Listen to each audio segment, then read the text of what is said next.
Welcome to Gallery Teachers Masterclass. My name is Ania Kolbuszewska. In today's workshop, we're going to talk about pronunciation, why it's important to teach pronunciation, and how we can help our students with this sometimes tricky area of language learning. Here's what we're going to talk about.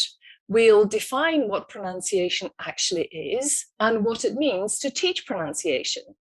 We'll also examine and hopefully debunk some very common misconceptions about pronunciation in the teaching of it.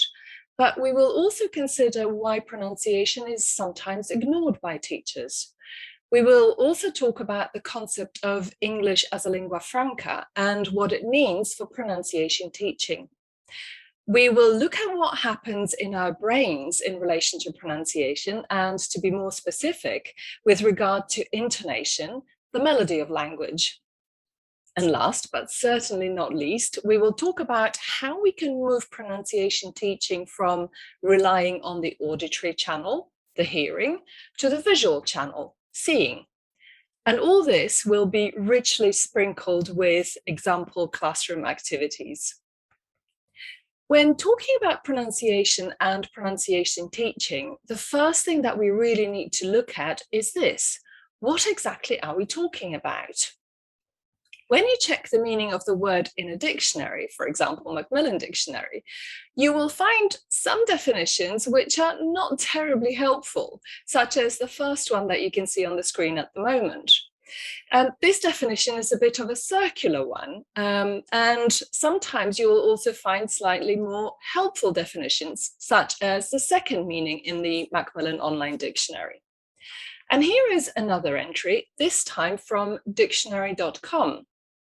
And I actually find it slightly more helpful in explaining the concept of pronunciation to someone who has no or vague idea about what it really is. When you look at the four definitions in this dictionary, there are a couple of things that I would like to draw your attention to. The first definition talks about producing the sounds of speech, including articulation, stress, and intonation. And these levels of pronunciation I'd like to come back to in a minute. The second definition talks about a standard. And this obviously begs the question of what standard? And again, this is something that I will discuss in my session. The last definition talks about the phonetic transcription. And again, we'll refer to this as well. So first of all, let's clarify what are the different levels of pronunciation.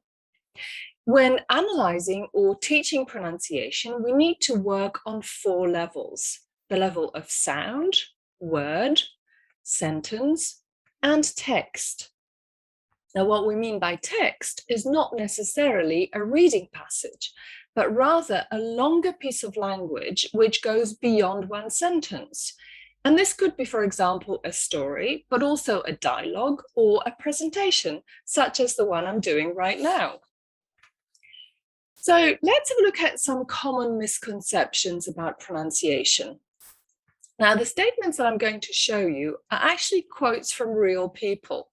Some of them come from students, some from teachers that I have worked with over the years. Now, I'd like us to examine these misconceptions precisely because they are so common, and so you are very likely to come across them in your work teaching English. And perhaps this session will help you deal with them when someone uses them or similar statements to downplay the importance of teaching pronunciation. And the first misconception is we should bother about conveying the message, not about pronunciation. Pronunciation is not that important. But if you look at some examples, which I'm going to show you in a moment, it's clear that it's pronunciation which carries or changes meaning.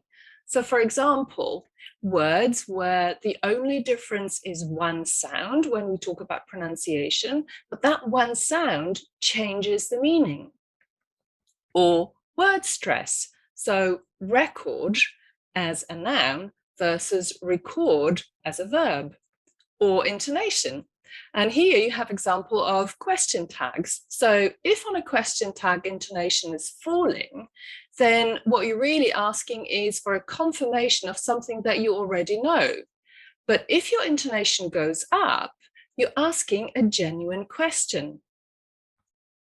And if we look at sentences and sentence stress, we have a sentence where stress falls on the word flat.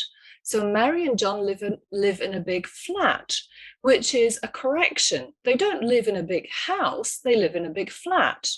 But if we change the sentence stress and stress the word John, Mary and John live in a big flat. Again, it's a correction, but this time regarding the person. So it's not Mary and Jimmy who live in a big flat, but Mary and John. And so pronunciation is as much of a language system as grammar or vocabulary. And it also serves this really important function of conveying meaning. Now, the second misconception is something that you probably have said yourselves at times, and you have probably heard it from other people teaching English. This is something that happens a lot. So if this is the case, if some people really can't hear the difference and so they can't learn pronunciation, how is it possible that children with hearing difficulties can learn to speak? Clearly, teaching these kids does not rely on hearing because that's where they have a problem. In a later part of the workshop, we are actually going to look at how you can move pronunciation teaching from relying on the auditory channel, hearing, to relying on the visual channel, seeing. Number 3 is one of my favorites. Pronunciation is not taught, it's picked up. Well, if students can't hear the difference, how can they pick up pronunciation? Now, of course, there are some things which you do pick up, and this comes from a lot of exposure. But we do need to focus students' attention on things which they simply cannot pick up. And because pronunciation carries meaning, if we want students to have a complete range of tools for expressing meaning, we simply must focus on pronunciation in the classroom in a structured way. Talking about exposure, we of course need to think about what do we expose our students to, and so what it is that they pick up. And this goes back to the question of correctness of pronunciation and the standard that we use. And I promise we'll talk about these two important issues in a moment. When we think about when to introduce pronunciation into teaching, we have to remember that at low levels, students will often be able to express more using intonation than using words or sentences, simply because they don't have enough language at their disposal. Think, for example, of a simple question, tea? How do you know that the question really means, would you like some tea? And of course, there are two things that help you. First of all, the key word tea, but also intonation going up at the end of the word, indicating that this is, in fact, a question. And finally, something that simply isn't true. Most of the English language learners in the world are taught by teachers whose first language is not English. Does it mean that their pronunciation is not correct? Does it mean that you cannot understand them? That they cannot communicate effectively? Of course not. So what we really need to look at now is, what pronunciation do we teach? Do we teach pronunciation used in the UK? If so, which regional pronunciation? Or perhaps American pronunciation? But then again, East Coast, West Coast, California, Texas? But what about Australian, Jamaican, South African, Canadian? So this is the first big question, and it's connected with another issue, and that is, what is correct pronunciation? Since we teach English as a tool for students to be able to communicate in this language, surely correctness must mean intelligibility. In other words, teaching students to be intelligible, to be able to make themselves understood to other participants in communication. In this scenario, pronunciation can only be described as incorrect if it leads to misunderstandings or complete lack of understanding. Now, at the beginning of this session, I promised that throughout the session, we will look at example classroom activities, which will illustrate some of the points that I will be talking about. And whenever you see this miniature picture, you will know that I'm actually presenting a classroom activity, which you can take and use in your lesson next time you teach. But remember, some of these activities will be ready to use as they are presented. But sometimes you will need to adapt them slightly to use at different levels, with students of different age groups, or students with specific needs, for example, business English students. So let's have a look at an activity which I'm sure you and your students will find a lot of fun. What you are going to do is build a chant with your students. So you start off by putting these words on the board and asking students to give you the past tense of each verb. The fun starts after you've actually dealt with the vocabulary preparation for this activity. And you start off by building each sentence in sequence. So this is the house that Jack built. This is the house that Jack built. Now, for this activity to meet its aim, you need to get students to say the sentences fast. And this will, of course, need a lot of repetition. This is the house that Jack built. Now, each next sentence will incorporate the previous one. So, this is the grain that lay in the house that Jack built. This is the rat that ate the grain that lay in the house that Jack built. This is the cat that killed the rat that ate the grain that lay in the house that Jack built. This is the dog that chased the cat that killed the rat that ate the grain that lay in the house that Jack built. Now, I would suggest getting the students to repeat those sentences or the whole chant in small groups, but the best way to do it is to get them to repeat after each next sentence is added. As I said, a lot of repetition is absolutely vital in this chant. And the way I do it, I then use pictures without words, then a combination of pictures and covered pictures, and finally, only covered pictures. Now, by this stage, students will remember the whole chant because they will have repeated it many times individually, in groups, and as a whole class. But remember about ensuring that students keep the tempo up. As a follow-up, you can get students to write down this chant without your help. And again, after this much repetition, they will have no problem remembering the whole chant. And what you can do is you can take a picture of the screen at the moment, and then you'll have a record of the whole chant. So what is the aim of this activity? It's to help students develop the right rhythm when speaking English. As you know, English is a stress-timed language, which means that the time between two stressed units, such as keywords in a sentence, has to be more or less equal. Because the time between stressed units has to be more or less equal, this means that some words or some sounds will be reduced. So in the sentence, this is the house that Jack built, the key words are this, house, and Jack, and the rest will have to be squeezed like an accordion. In other words, they will become weak forms. Now, this is different from syllable-timed languages, such as, for example, Polish, where each syllable you say should take more or less the same time. For students whose first language is syllable-timed, it's difficult to shift to stress-timed rhythm. Let's go back to a fairly fundamental question of what is correct pronunciation. We have already said that it would make sense to assume that pronunciation which does not lead to misunderstandings, intelligible pronunciation, should be what we teach our students.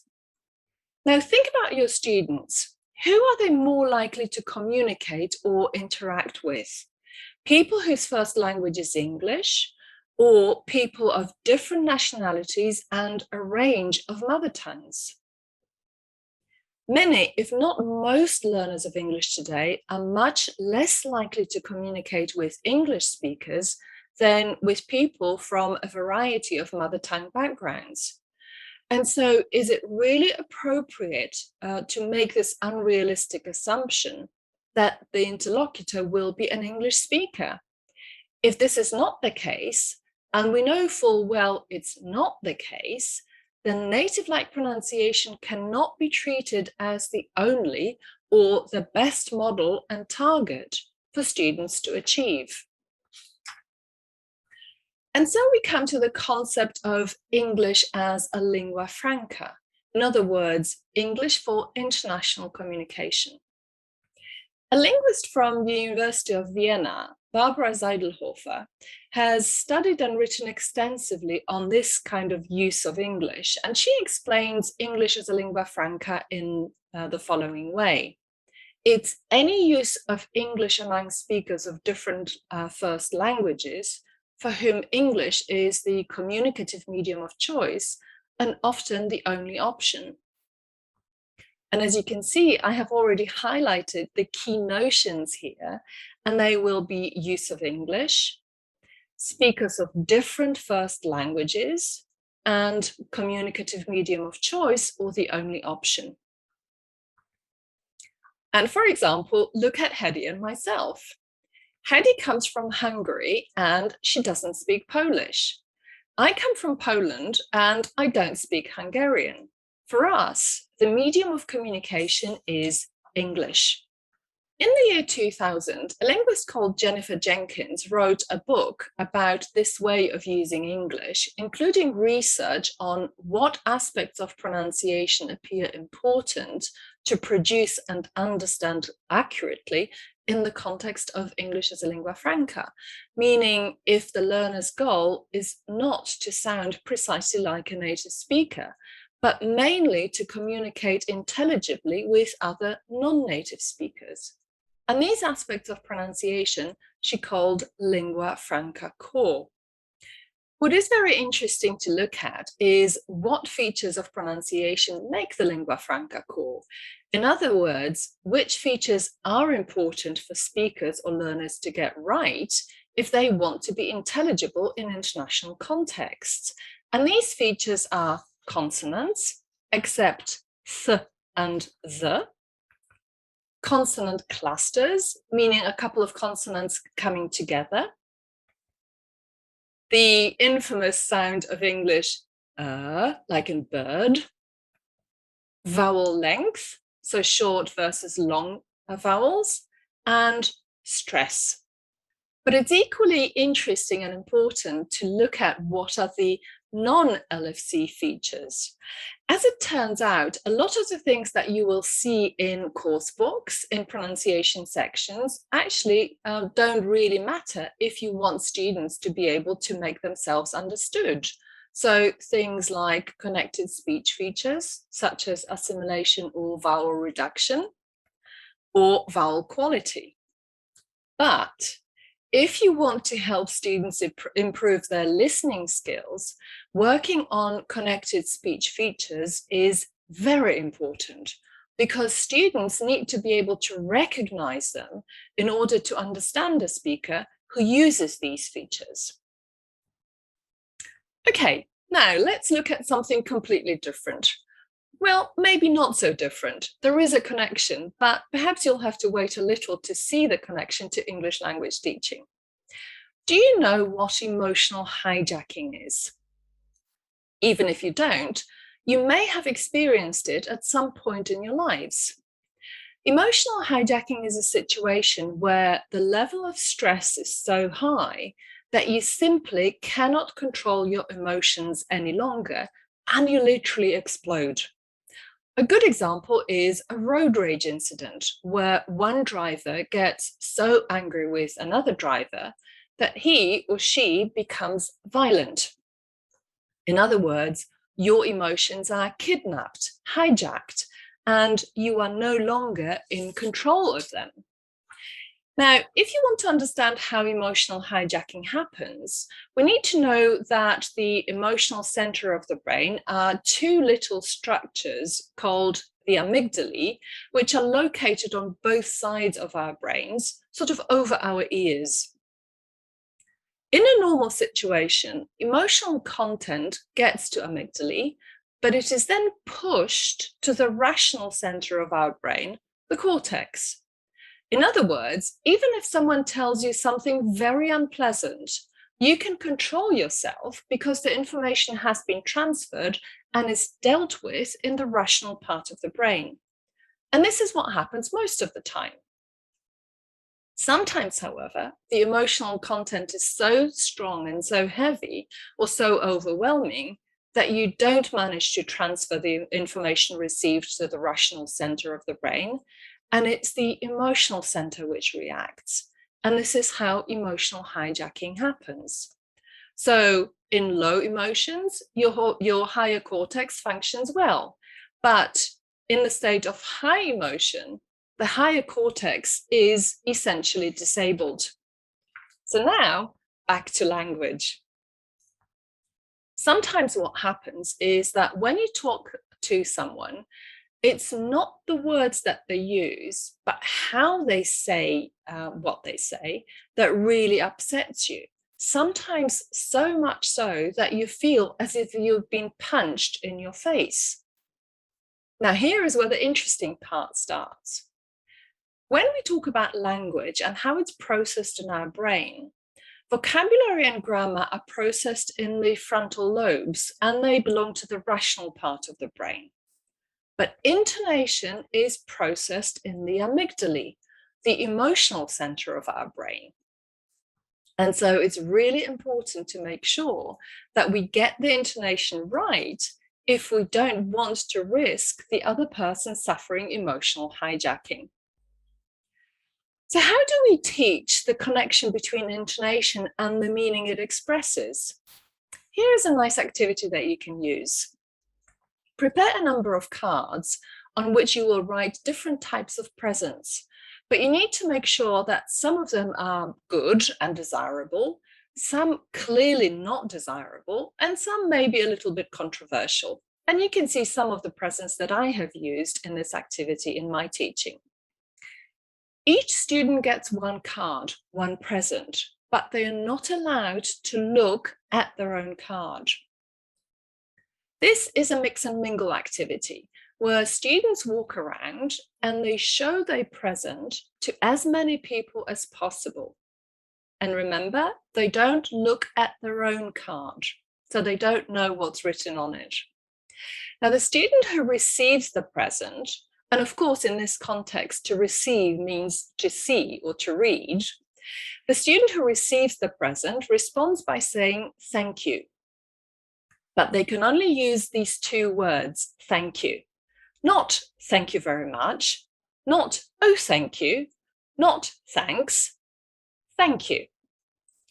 Now, once students have done as much mingling as possible, they sit down and they still don't look at their own cards. In pairs, they show their presents to each other and they speculate on what type of present they have been giving out. In other words, what is on their card. And of course, the speculation is based on what kind of thank yous they have heard. Was it enthusiastic "thank you," or polite but cold "thank you," or "thank you" with a wink? After they finish speculating, they are allowed to look at their cards, and most of the time their speculations are either spot on or pretty close. I round up this exercise by asking students how they knew what type of presents they were giving out, and they invariably point to intonation. And this leads to a short discussion on how intonation carries meaning. From my experience as a trainer and consultant, and from hundreds of classroom observations that I have done all over the world, I know that there are still teachers who tend to ignore pronunciation. not necessarily because they don't think it's important, but because they have some fears or worries. For teachers whose L1 is English, it's the scary nature of the theory of phonetics and the phonemic script, but also lack of awareness of what difficulties their learners of different nationalities experience with English pronunciation. For teachers whose L1 is not English, it's often lack of confidence, worry that I'm presenting a model which is not correct or authentic because my first language influences how I speak English. And then there are, of course, teachers who, no matter where they come from, simply underestimate the importance of teaching pronunciation. Sometimes it's simply a question of limited range of techniques or activities. Very often, teachers tend to focus on words rather than other features of speech or other features of pronunciation. Now, let me go back to what we said earlier. A large majority of learners of English are taught by teachers whose first language is not English. Does it mean that they are getting a worse deal? Of course not. And remember, we are teaching English for international communication. Since we're talking about teaching English for international communication, let's go back to lingua franca core features, one of which is stress. And this is what we'll focus on in the next few minutes. There are, of course, a number of techniques which you can use to teach or to indicate word stress. And I'm sure you have used some of them, or perhaps all of them. So I'd just like to say a few words about 2 or 3 of these techniques. Let me start with the last one, back chaining, an extremely useful technique for drilling. And drilling is very important when we teach pronunciation. It's the repetition that helps students get their mouths around certain sounds, certain words, certain structures. Backchaining is a method or a technique where you actually start from the end. So in the case of the word employment, you start from the last bit of the word, meant. You get the students to repeat this. Then employment, again, you get the students to repeat this. And then finally, the whole word, employment. And again, students repeat. Now, the beauty of this technique is that it's very, very useful for long words and for phrases. And what is very interesting about this technique is that when you use it, you don't actually change the pronunciation, even if you're only saying bits of words or bits of phrases. And a few words about sitting on the stress or walking stress. What I mean by sitting on the stress is, of course, bending your knees where there is a stressed syllable in a word or a stressed word in a sentence. And walking stress is actually based on a very similar principle. Students walk a word, meaning that they make a small step for an unstressed syllable and a big step for a stressed syllable. Now, this is my favorite way of dealing with word stress, using a notation with circles. So here is an activity which is fantastic for vocabulary revision, for example. So you have a stress pattern and a few words. Can you decide which of the words is represented by the stress pattern at the top of the slide? And of course, it's this word. Can you say it? Now, when you're working with this type of technique, you have to remember that students need to know that the circles represent syllables and that it's the big circle which represents the stressed syllable. So if we look at this word, how many syllables does it have? 3. And which syllable is stressed? The first one. So, can you say the word? Now, how many times did I actually say these words that we have been working on? Not even once. Students had to work out how the word is pronounced on their own based on the visual stimulus. And so by doing this exercise, focusing on word stress in this way, we have actually entered this whole area of shifting pronunciation teaching from teaching based on hearing to teaching based on the visual stimulus. And just a quick addition to how we deal with word stress. My favorite way of dealing with word stress by using those little circles where the big circle represents the stressed syllable. Here is an exercise which you can either do as a simple matching exercise where students have to match a word with an appropriate stress pattern, but you can also do it as a mix and mingle activity where each student gets one card. Some of them have got words on the cards and some of them have got stress patterns on their cards. They have to go round and they need to match the word and the stress pattern. The trick is that they must not show their cards to anybody. So the person who's got a word on the card will go around saying it, teacher, or dictionary, dictionary, teacher. And the person who's got a stress pattern on their card has to sing it using the da-dee technique. So for teacher, it will be da-dee. For dictionary, it will be da-dee-dee-dee. And once they have found the matching word or stress pattern, they can sit down. Here is another activity in which we use the visual channel to teach the pronunciation of sounds. And this is an activity which I learned about 25 years ago, and unfortunately, I no longer remember who taught me this fantastic activity. So this is what you have to do. Tell students to stand up and make sure that they have a good view of your face. You then mime a sound, for example, the sound that you can see on the screen. So if you want to mime this sound, this is what you do.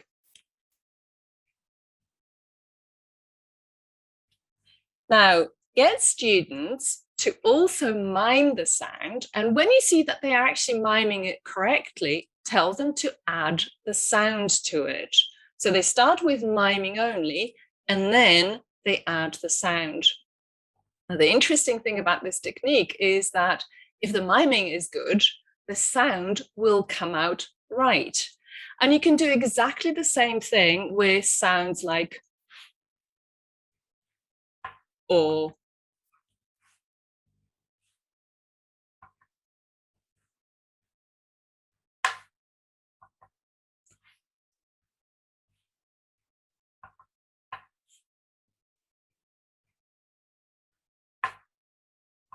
And in this way, you actually show students the pronunciation instead of making them listen for it and repeat. And finally, the last visual pronunciation exercise, this time focusing on sentence stress and how stress changes the meaning of the sentence.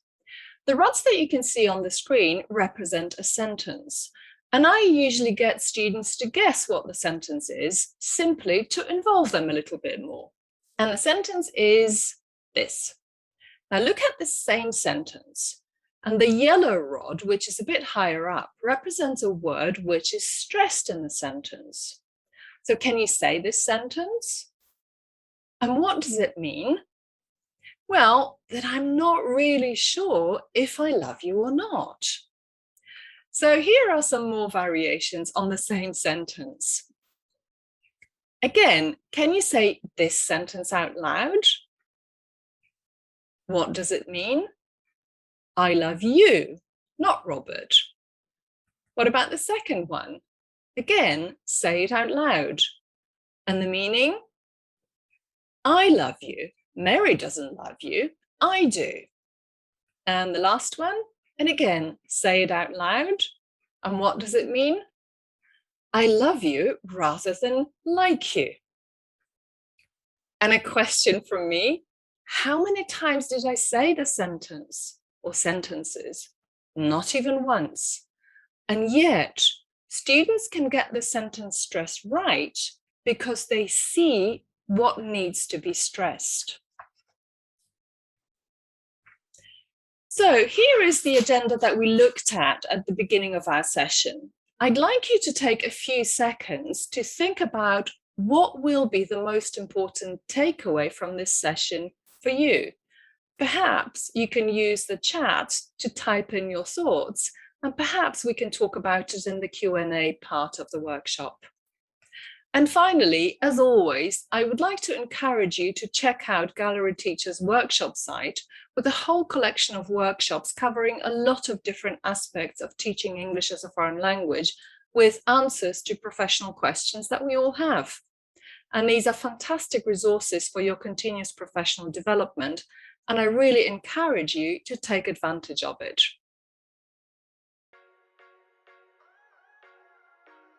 Teaching pronunciation is an important aspect of teaching any language. Exactly like grammar or functional language or vocabulary, pronunciation carries meaning. Just think of words with different meanings where the only difference between the words is one sound. Or how where we place stress in a sentence changes the meaning of this sentence, sometimes completely. Or how you can use the same words, but you will sound polite or very rude, depending on the intonation that you use. If we want students to have a whole range of possibilities for expressing meaning, we have to include pronunciation in our teaching from the lowest level. Some features of pronunciation can be picked up with lots of exposure to language. But if there is no focused noticing on the part of the student, then chances are that the student will not be able to learn some of the pronunciation features which will help them in effective international communication. Pronunciation teaching is important not only to ensure that our students speak in a way which is easy to understand for the person that they're communicating with. It's equally important for them to be able to understand other people, as well as understand films, podcasts, or other recordings in English. When planning pronunciation-focused activities for our students, there are a number of factors that we need to take into account. First of all, we must remember that pronunciation teaching needs to be an integral part of teaching new language. And so when you're introducing new vocabulary, don't forget to work on sounds and word or sentence stress. The same goes for introducing new grammar and even more so functional language. So, number one, make sure that pronunciation receives its proper place in your lesson planning. Secondly, make sure that you know your students' language background and that you find out about specific pronunciation difficulties for nationality or nationalities that you teach. Also, don't forget that it's much more productive to shift the focus of pronunciation teaching from using auditory stimuli to using visual stimuli. This way, you will avoid frustration all around when students simply cannot hear differences in intonation patterns or stress patterns or sounds. Pronunciation activities are perfect for disguising grammar, vocabulary, or functional language revision, and the other way around. Surprise your students and let them have fun with language. The more fun they have, the more they will learn from you and from each other.